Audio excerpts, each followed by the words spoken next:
tethered souls on twisted nights acquire wind of vacant blight, calamity in the hearts of men, the sky is falling down. Sunny sadness, winter madness, rain on thee tonight. Volcano of the mountain, purge with us tonight.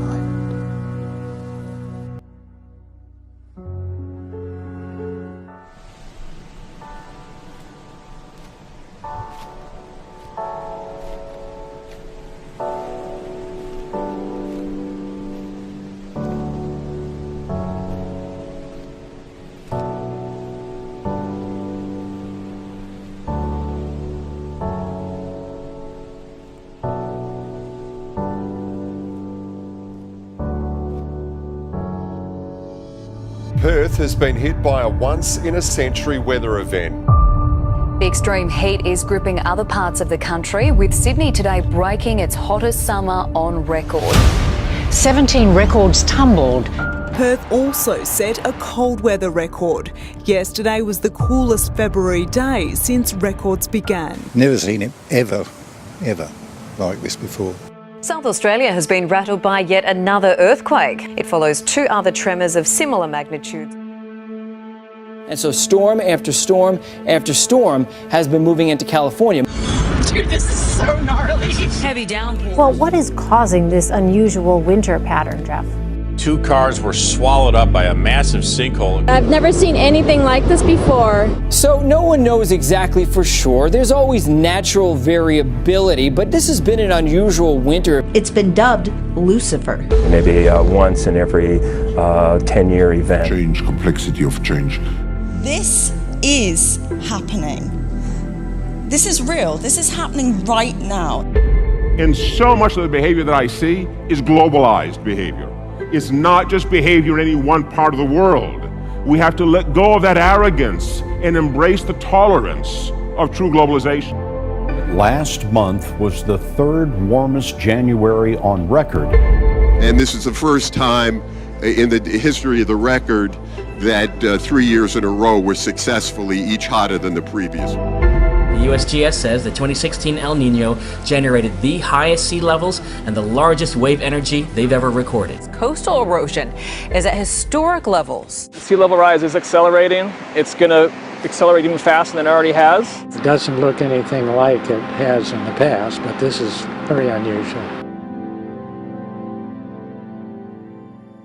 I mean, yeah, particularly like things seem to be accelerating to something. Isn't it? I mean, if we look at our life, it seems in the past 100 years, life been accelerating quite fast. Yeah. In the past 20, it's much getting faster and faster.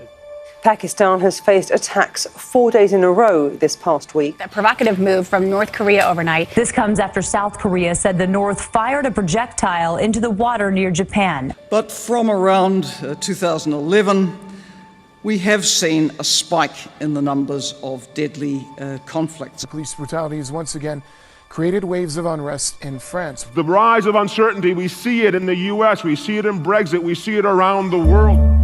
So to conclude, we're now for global governance. Facebook CEO Mark Zuckerberg positioning himself to be the self-appointed face of globalism.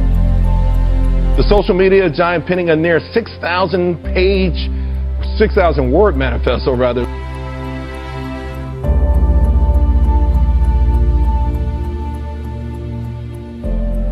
Mark Zuckerberg is taking it upon himself to more or less say, hey, listen, we need a one world, sort of a one world situation. It's no longer the case where a country can secure their things and leave other countries vulnerable, because we're all using the same stuff. We're all using the same cell phones, the same computers, same operating systems, the same internet. Here's what he wants to do. He says he wants to develop a social infrastructure to give people the power to build a global community that works for all of us. I mean, some ominous things in there on the surface, but you can read into it and see some ominous things. Well, the devil's in the details.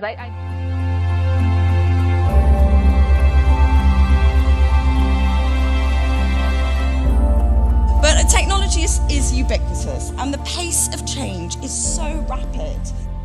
Myself having been trained as a computer scientist in the 90s, everybody knew AI didn't work. It's not like, people tried it, they tried neural nets, none of them worked out.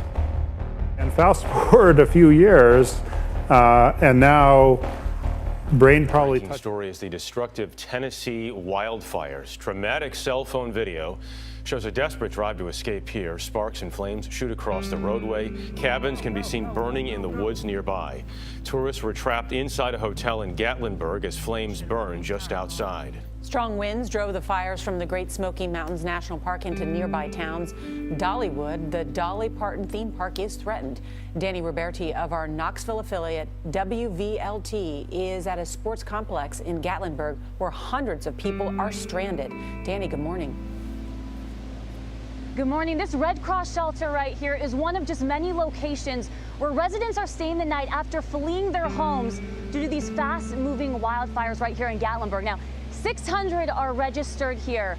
They've got their pets, the clothes on their backs, and most don't know what they're going to find when they see the sun come up in the morning. Hit the gas! Hit the gas!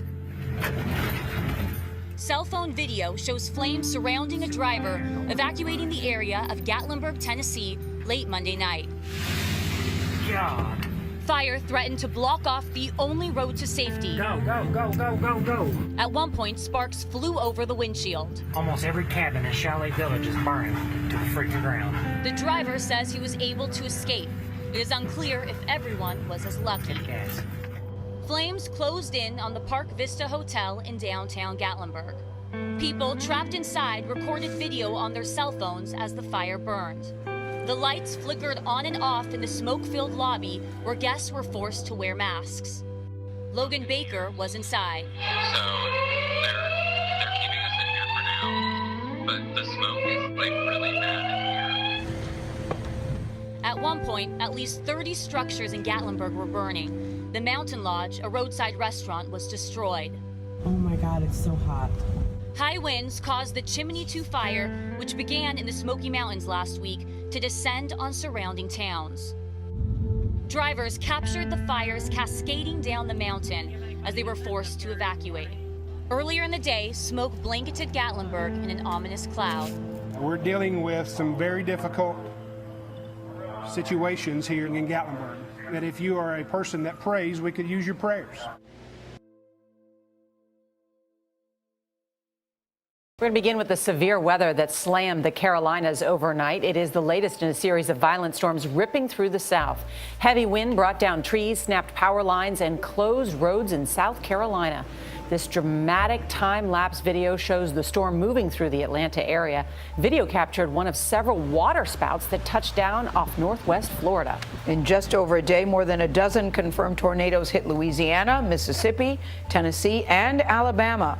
At least 5 people are dead. Dozens more have been hurt. Mark Strassman is in Rosalie, Alabama, where residents are learning the extent of the destruction. Mark, good morning.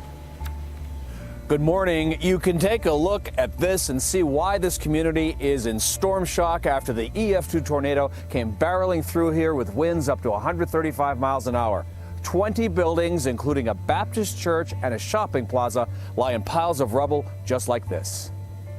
There's so much that needs to be done that I don't know where to start.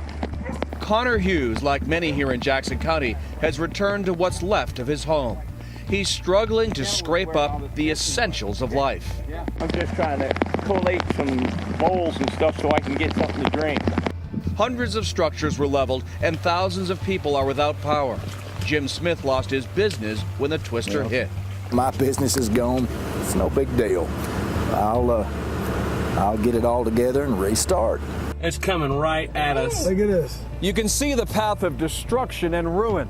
The severe weather system began here in northeast Alabama, blew into Tennessee and Georgia, and then headed for the Carolinas.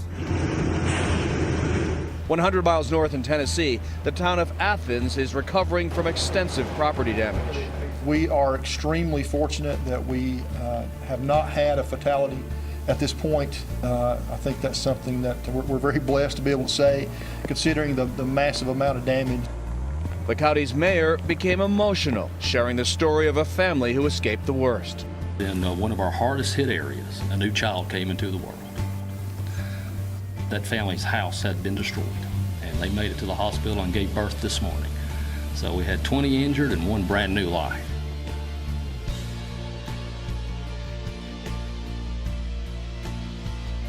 Otto was the first hurricane ever known to have hit Costa Rica, and it caused a national emergency to be declared.